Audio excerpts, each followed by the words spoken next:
This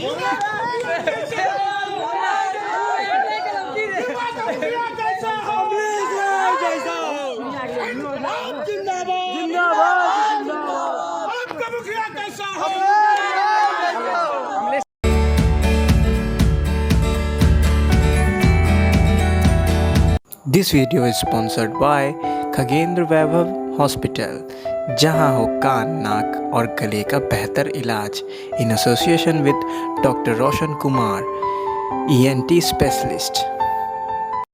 नमस्कार, मैं हूं मोनिका और आप देख रहे हैं KVTV बिहार। पंचायत चुनाव 2021 के चुनावी कवरेज के दौरान अभी हम हैं बरौनी पंचायत 3 में और यहाँ से मुखिया प्रत्याशी जो कि आज नॉमिनेशन करवा कर आए हैं, तो चलिए हम उनसे जानते हैं कि क्या कुछ चल रहा है उनके मन में और किस तरह की ये चुनावी मुद्दा है इनका। और क्योंकि ये पिछले बार भी चुनाव लड़ चुके हैं और इस बार फिर से चुनाव लड़ने जा रहे हैं, तो पिछले से लेकर और अभी तक किस तरह की इन्होंने तैयारी कर रखे हैं, तो चलिए हम जानते हैं इनसे। नमस्कार सर, KVTV में आपका बहुत बहुत स्वागत है। जी नमस्कार सर, आज आपका नॉमिनेशन हुआ, इसके लिए आपको KVTV की ओर से बहुत बहुत शुभकामनाएं। जी धन्यवाद। सर, राजनीति में कब से आप आए हैं और इसका सफ़र कब से शुरुआत हुआ है और रुझान कैसे हुआ है? पिछले 6 साल पहले हम राजनीति से जुड़े जी। और पिछली बार जो हम चुनाव लड़े उसमें 165 वोट का अंतर रहा जी। और उस समय से अभी तक लगातार परस्पर हम जनता से जुड़े हैं, उनके दुख सुख में खड़े हैं, उनका जो भी कार्यक्रम होता है वो कार्यक्रम में हम खड़े मिले हैं और लगातार उम्मीद रख रहे हैं जो खड़े रहेंगे।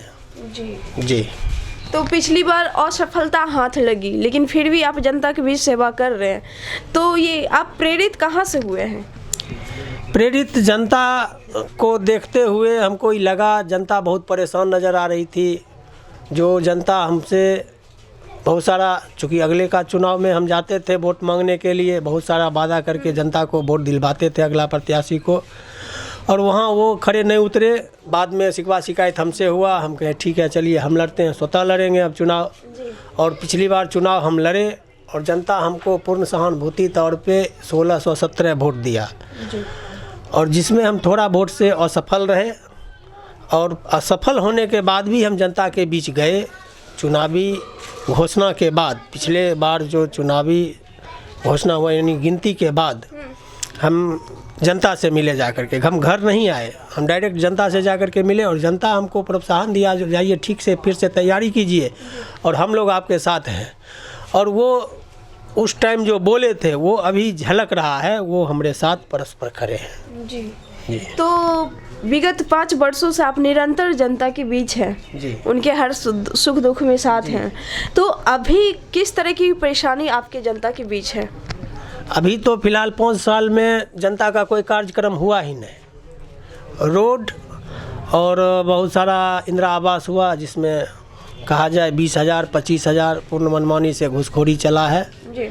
जिसको हमको रोकना है। और हमारे यहाँ शिकायत भी आया, लेकिन हम शिकायत सुने, प्रयास भी किए, बहुत सारा है लाभुक जिसको हम फ्री ऑफ कॉस्ट दिलवाए हैं। और मेरा प्रयास है जिस जनमानस कार्य में जो भी कार्य है, चाहे इंदिरा आवास हो, शौचालय हो, वृद्धा पेंशन हो, लक्ष्मीबाई योजना हो, टोटल का टोटल फ्री ऑफ कॉस्ट मुहैया कराने का उद्देश्य लेकर के हम निकले हैं। जी। जी। तो इस बार जनता की क्या रुझान है? जनता की रुझान नहीं कहिए मैडम, जो ये जनता ही चुनाव लड़ रही है, जी। हम नहीं लड़ रहे हैं। आपको वो देखने में भी मिला होगा, जो जनता बढ़ चढ़ के कितना आगे निकल रही है, हमसे 10 कदम आगे है, हम 10 कदम जनता से पीछे चल रहे हैं। जी। जी। तो सही बात है, आपकी जनसैलाब भी काफ़ी थी नॉमिनेशन के वक्त, हमने क्षेत्र भ्रमण के दौरान देखा था। तो पिछली बार आप चुनाव जो लड़ चुके हैं, तो वहाँ पे किस जगह और किस रीजन से आपको असफलता हाथ लगी और कहाँ चूक हुई? आपसे चूक हुई है या जनता से चूक हुई है? इसको कहा जाए जनता से चूक हुआ है। जी। हम तो प्रयास किए और जहाँ तक हो सका वहाँ तक खड़े रहे। ये जनता से चूक हुआ, जनता को ठगा गया और वह ठगा गए। जी। और वह प्रतिशोध इस बार नज़र आ रहा है, जो ठगा ठगी किया था वो अब नज़र आ रहा है। जनता खुल करके हमारे साथ चल रही है। जी। जी। तो इस बार फुल बहुमत है, जीत रहे हैं इस बार? पूर्ण बहुमत। जी। जी। तो आप जीत रहे इस बार विजयी होके आ रहे हैं अपने पंचायत में, तो विकास की सबसे पहली प्राथमिकता क्या होगी? हमारे पंचायत में बहुत सारा योजना, यानी कि रोड हो गया, आपको कब्रिस्तान हो गया, और सबसे ज़्यादा कहा जाए जो वृद्धा पेंशन लक्ष्मीबाई योजना, जो कि बहुत सारा पेंडिंग है जी इसमें कोई प्रतिनिधि हाथ नहीं डालता है, क्योंकि इसमें उसको लाभ नहीं मिलता है। जी तो सबसे पहले जो पेंडिंग कार्य है उसको करना है, और शिक्षा के स्तर से जो हो सके जी हमको इस पंचायत में बढ़ चढ़ के भाग लेना है। जहाँ तक हो सके शिक्षा मुहैया जी करवाया जाएगा। जी सर, आपके जनसलाब में मैंने देखे कि काफ़ी युवा वर्ग के लोग हैं, और विगत 2 वर्षों से जो लॉकडाउन की चल रही थी परेशानी, इसमें बेरोजगारी बहुत प्रभावित है। तो आप रोजगार के लिए, अपने युवा वर्ग के लिए, लोगों के लिए क्या आपका योगदान रहेगा?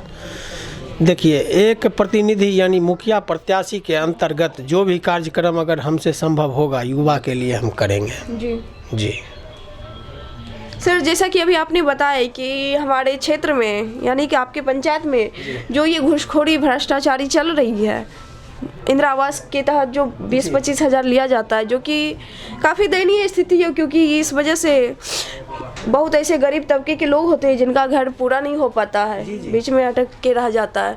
ये सब चुनौतीपूर्ण एक भ्रष्टाचारी जो है, ये समस्या को आप कैसे हल करेंगे?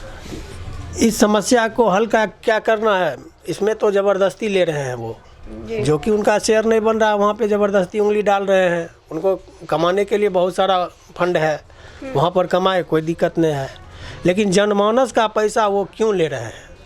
उनका पैसा उनको नहीं लेना था, नहीं छूना था, जो कि वो छुए हैं, बहुत अधिक मात्रा में छुए हैं। जी तो सर, आप जब विजयी होके आ रहे हैं और अपने पंचायत के महिला के लिए, हमारी सरकार भी नारी सशक्तिकरण के तहत बहुत सारी योजना निकाली है, तो अपने पंचायत की महिला को सशक्त करने के लिए आपका क्या योगदान रहेगा? किस तरह का आप कार्य करेंगे? महिला के लिए सबसे पहले तो हमारा एक है जो सामुदायिक भवन का निर्माण। जी और उसके अंतर्गत बहुत सारा कार्य है, जो कि ग्राम प्रधान के फंड में आती है, उसको इन्वेस्ट किया जाएगा। जितना सुविधा हो सके हम जनता को देंगे। जी नारी सशक्तिकरण के तहत जो भी योजना सरकार देती है उसको हम पंचायत में लागू करेंगे और बढ़ चढ़ करके उसमें हिस्सा लेंगे। और इसके लिए आज तक नहीं हुआ है, नारी के लिए आज तक हमारे पंचायत में कोई चीज़ विकास कोई हुआ ही नहीं है। उसमें हम पूर्ण रूप से अभी हम वादा कर रहे हैं, जो उसको हम इस पंचायत में लागू करेंगे। जो भी सरकार इसके तहत योजना देती है उसको हम यहाँ पे उपलब्ध कराएंगे महिलाओं के लिए। जी तो सर, इतनी काफ़ी संख्या में जो आपके जन सैलाब थे, समर्थन थे, तो उनसे आप क्या अपील करना चाहेंगे? देखिए, उनसे अपील करना नहीं है, जो भी समर्थन यानी जो भी जन सैलाब आप देखें, चुनाव वो लड़ रहे हैं, चुनाव हम नहीं लड़ रहे हैं। जी थैंक यू सर। तो जैसा कि आपने सुना, मुखिया प्रत्याशी अमलेश राय का कहना है कि हम चुनाव नहीं लड़ रहे हैं, हमारी जो जनता है, हमारे जो साथ खड़े युवा लोग हैं, वो चुनाव लड़ रहे हैं। तो चलिए, यहाँ बरौनी पंचायत 3 के कुछ युवा लोग हैं जो कि काफ़ी इनकी समर्थन रही, सहयोग रहा, तो हम इनसे जानते हैं कि आप किस तरह के चुनाव लड़ रहे हैं और किस तरह के योगदान है आपके मुखिया जी अमलेश राय के साथ। नमस्कार सर, आपका शुभ नाम? रोशन कुमार जी। देखिए, जो ये वास्तविक जनप्रतिनिधि जो होना चाहिए, इनमें ये गुण है। पिछली बार चुनाव हारने के बावजूद जनप्रतिनिधि का काम ही होता है कि जनता की आवाज़, ठीक है, तो ये भले ही पद मिला नहीं मिला, लेकिन एक जनप्रतिनिधि के तौर पे जो इनका दायित्व था, इन्होंने जनता का आवाज़ उठाया। गांधी जी का सपना था पंचायती राज, बहुत मेहनत करके समवर्ती सूची में गांधी जी ने इसको जुड़वाया था, लेकिन आज जो पंचायत में भ्रष्टाचार है, उसके कारण जो देखिए लास्ट पायदान होता है, सरकार कोई भी योजना निकाले, लेकिन पंचायत में अगर अच्छा प्रतिनिधि नहीं है तो जनता को उसका लाभ तो मिल नहीं पाएगा। तो इस बार हम लोग सोचे हैं कि स्वच्छ छवि के हैं अमलेश जी, उनको जो है पंचायत का मुखिया बनाना है, क्योंकि सबसे पहले अगर डायरेक्ट आप किसी प्रतिनिधि से मिल सकते हैं तो वो मुखिया ही होता है, ग्राम प्रधान। हम ये चाह रहे हैं कि ग्राम प्रधान तक जनता सीधे जुड़े जिनके साथ। अब देखिए पंचायत की बहुत सारी योजनाएं हैं, लेकिन बिचौलिए बीच में आ जाते हैं। अब देखिए प्रधानमंत्री मोदी का स्वच्छ भारत मिशन के तहत शौचालय योजना आया।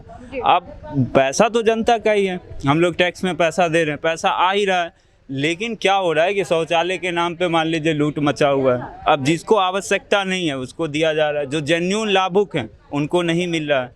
तो ये सब जो भ्रष्टाचार है पंचायत स्तर पे, तो अच्छे प्रतिनिधि अगर हम लोग चुनेंगे तो ये सब दूर होगा। और ये पैसा तो हमारा ही है, सही जगह पे लगे। तो हम लोग युवा हैं तो इन सब चीज़ों पे विचार करना। देखिए जब तक हम प्रतिनिधि बेहतर नहीं चुनेंगे तब तक लाभ नहीं मिल पाएगा हम लोगों को। तो इस बार अवसर मिला है तो हम लोगों का पूर्ण समर्पित हैं हम लोग इनको चुनाव जितवाने के लिए। जैसा कि आपने कहा कि हम अच्छे प्रतिनिधि चुनेंगे, तो क्या आपको लग रहा है ये किस तरह से अच्छे प्रतिनिधि हैं? देखिए प्रतिनिधि का काम है कि जनता की आवाज़ पहुंचाना ऊपर तक। मान लीजिए सरकारी तंत्र तक ही हमारी आवाज़ बन के यही पहुंचेंगे। जनता अपनी समस्याएं लेकर के ब्लॉक में आए दिन बौखते रहता है। अब देखते हैं जनप्रतिनिधि का कार्य है कि जनता की आवाज़ को वहां तक सही जगह पहुंचाए, क्योंकि जनता देखिए गांव है यहाँ पे, तो हर जनता को जानकारी नहीं है कि योजना जो उन तक पहुँच रही है। आज के डेट में देखिए सबसे पहली बात यह है कि पंचायत में कोई योजना आ रहा है तो जनप्रतिनिधि को चाहिए कि आप आम सभा के माध्यम से जो भी योग्य लोग हैं उनको सूचित करें। आप ग्राम सभा के पटल पे उसको सूचना को दें, प्रसारित करें, विभिन्न माध्यमों तक उन तक पहुंचाएं। मान लीजिए कोई योजना है, हमको पता ही नहीं चला, हम लाभार्थी तो हैं वास्तविक में, लेकिन उसकी जानकारी ही नहीं है। जो पता चला बाद में कि वो लोग लाभ ले चुके हैं जो उनके योग्य नहीं हैं। तो ये जनप्रतिनिधि बेहतर हो सकते हैं, ये हम मतलब ये आपको अनुमान नहीं कह रहे हैं। पिछली 5 साल में जनता ने देखा कि इन्होंने जनप्रतिनिधि के तौर पे कार्य किया, जनता की आवाज़ बनने का कार्य किया। भले ही इनको पद नहीं मिला, पद से कोई लेना देना नहीं है। नेता का मतलब है कि आप जनता के साथ खड़े हो, भले जनता का पूर्ण समर्पण, आप पूर्ण वोट आपको मिला नहीं मिला, पद मिला, तो जनता ने देखा है 5 साल कि ये हर वक्त खड़े रहे हैं। जी, जैसा कि आपने कहा कि ये जनप्रतिनिधि नहीं, इनके पास पद नहीं था, लेकिन फिर भी ये उनका काम करते आ रहे हैं। तो कौन कौन से ऐसे मुख्य कार्य किए हैं जिनसे आप काफ़ी इनसे प्रभावित हुए हैं? देखिए सबसे पहली बात ये है कि इनके पास पद नहीं है, योजनाओं पे ज़्यादा इनका नियंत्रण नहीं है, लेकिन मान लीजिए कि जहाँ पे गलत हो रहा है या मान लीजिए किसी के घर में कुछ समस्या है, जहाँ इन जो अपने स्तर से ये कर सकते हैं, लोगों के सुख दुख में जा कर के। ग्राम प्रधान का कार्य क्या होता है कि एक तो देखिए योजनाएं, इनके पास तो पद था नहीं जो हम अपेक्षा करेंगे कि ये सड़क बनवा दें वगैरह वगैरह। इनका काम ये था कि एक विपक्ष की भूमिका निभाते हुए, ठीक है, जहाँ गलत हो रहा है वहाँ आवाज़ उठाएं। तो इन्होंने अपनी भूमिका को बहुत अच्छे से अदा किया। हम लोग काफ़ी प्रभावित हैं इनसे। जी, इनका जो कर्तव्य क्या चीज़, जी जी हाँ, तो बिल्कुल हम लोग प्रभावित हैं और इस बार हम उम्मीद करते हैं कि जनता का पूर्ण इनको समर्थन मिलेगा और इस बार ये जरूर ग्राम प्रधान बनेंगे। जी, बहुत बहुत धन्यवाद सर आपका। आपका शुभ नाम? विकास जी, तो जी बोलिए। आप इनके समर्थन में हैं, तो क्या लग रहा है ये मुखिया जी अच्छे प्रत्याशी हैं? जी, चुनाव हारने के बाद जनता के हर एक सुख दुख में बस सिर्फ एक ही प्रत्याशी यही थे जो हर एक सुख दुख में चुनाव हारने के बाद 5 साल रहे। और जनता की जितनी योजना है, जनता को तो जानकारी सही से नहीं है, पंचायती राज में कि पंचायत में कितने, हमारे मुखिया जी निवर्तमान है ना, उनको भी जानकारी नहीं है सही से। और इंदिरा आवास हो गया, ये जॉब कार्ड हो गया, ये बोलते हैं इंदिरा आवास में, शौचालय योजना में हमको BDO साहब 20-20 हज़ार रुपये। जब हम प्रतिनिधि आपको चुने तो BDO साहब क्यों रुपया ले रहे? आप जनता का प्रतिनिधि नहीं है, प्रतिनिधि है ना, जनता का रुपया हम अफसर को क्यों दें? तो 5 साल सुख दुख में रहे, इसीलिए हम लोग इनके साथ हैं। बिल्कुल। तो अभी यहाँ बरौनी 3 पंचायत की क्या क्या मुख्य समस्या है आप लोग? देखिए बरौनी 3 पंचायत में तो भ्रष्टाचार ही भ्रष्टाचार है। जैसे 20,000 रुपया इंदिरा आवास में दीजिए, 4,000 रुपया शौचालय में दीजिए, 15,000 रुपये देगा, 10,000 रुपये देगा, 4,000 शौचालय में ही दे दे। हम एक युवा के नाते मेरा मतलब मुखिया जी से मतलब निवेदन है कि हम लोग बोले एक पुस्तकालय का निर्माण कराएं, ये स्वीकार किए करवाएंगे। 5 साल जब जनता के सुख दुख में रहे, हर एक योजनाओं को जनता को बताए, किसी का सुख हो या किसी का कोई कुछ दिक्कत परेशानी होता था, हर एक जनता से मिलते थे, उसका निराकरण करते थे। तो निवेदन है इस बार पुस्तकालय बनवाएंगे, जी। जरूरी है युवाओं का। इनका कहना है कि हम इस बार चुनाव नहीं लड़ रहे, हमारी जनता जो हमारे समर्थन है, हमारे युवा है, वो चुनाव। बिल्कुल जनता ही इनको आया घर पे कहने हैं कि मुखिया जी आप चुनाव लड़िए, आप एकदम चुनाव लड़िए, आप 5 साल जनता के बीच रहे। ये बोले नहीं तो चुनाव तो ही लड़बो, तो जनता बोला नहीं हम तो कह ले लियो, तो लड़ो चुनाव। तो जनता ही लड़ रहा है, थोड़ा चुनाव लड़ रहे हैं, वो तो जन सलाह दिखा होगा आपको जी। तो जनता चुनाव लड़ रहा है। बहुत बहुत धन्यवाद। धन्यवाद। कुमार हुआ जी। आप बरौनी 3 पंचायत जी, मैं बरौनी 3 पंचायत में हूँ।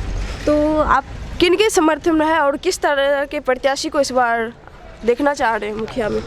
हम अमलेश जी के समर्थन में हैं जी। और प्रत्याशी ऐसा होना चाहिए जैसा कि भाइयों ने बताया कि जो जनता की आवाज़ को आगे तक लेके जाएं और जनता को उनका हक दिलवाएं, तो इनमें वो गुण है।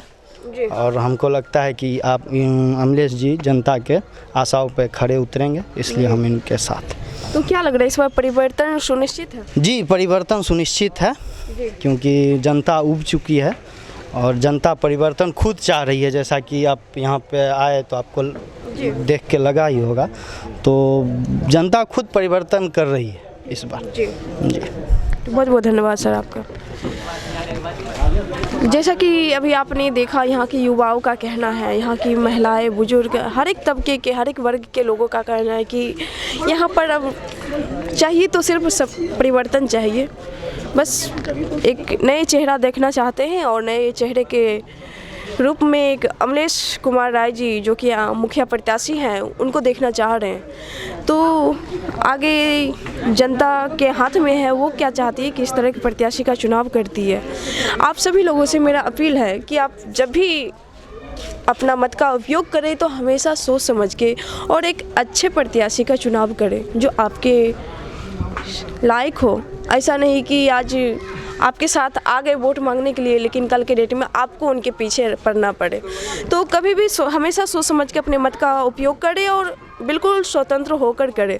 और इस तरह के प्रोग्राम देखने के लिए हमारे YouTube channel stars of Begusarai, Facebook page doctor Roshan Kumar को लाइक, सब्सक्राइब एवं कमेंट अवश्य करें। धन्यवाद।